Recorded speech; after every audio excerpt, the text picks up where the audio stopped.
लेकिन मेवाड़ रियासत ने इस समझौते को स्वीकार नहीं किया। But Mewar state did not accept this agreement. देखो उल्टा है, बिजोलिया में रियासत कर रही थी, ठिकाना नहीं मान रहा था।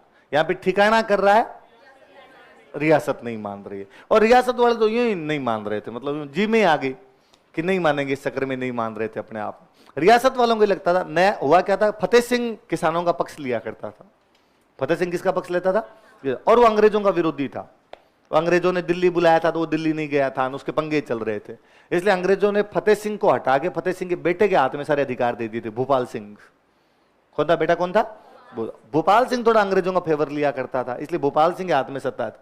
और अंग्रेजों ने भूपाल सिंह को कहा, यार भूपाल सिंह, मतलब तुमसे बिना पूछे समझौता, तुम्हारी कोई वैल्यू है कि नहीं?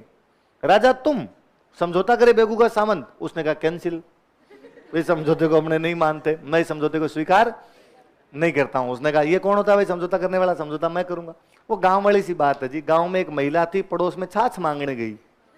छाछ समझते हो? छाछ, छाछ मांगने गई तो पड़ोस वालों की छाछ मांगने गई तो पड़ोस वाली बीननी घर पे थी। उसको जाकर बीननी छाछ दो, तो बीननी ने कहा भाई आज हमने बिलोना नहीं किया।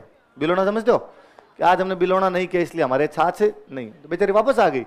वापस जा रही थी तो उस घर की सासू मिली। उसने पूछा कहां जाके आई थी? कि आपके घर ही गई थी छाछ लेने के लिए। फिर क्या हुआ? तो आपकी बीननी ने कहा कि हमारे आज बिलोना नहीं किया तो छाछ नहीं। उसने कहा अच्छा, बीननी ने ये कहा, साथ चल मेरे।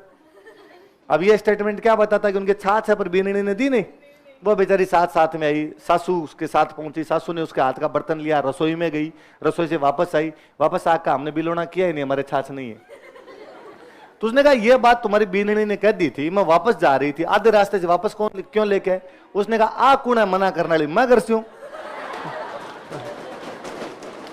मना करने का अधिकार बीननी के पास नहीं है अभी तक, मना मैं करूंगी। मेवाड़ वाला राजा वो सासू है। इसको लगा बीननी कौन है समझौता करने वाली? समझौता मैं करूंगा अपने आप के अंदर। लिखो। तो कहा भाई जांच अधिकारी भेजो, मामले की जांच करने के लिए बंदा भेजा जाए। जांच करने के लिए वही ट्रेंच भेजा गया। जांच करने के लिए कौन भेजा गया?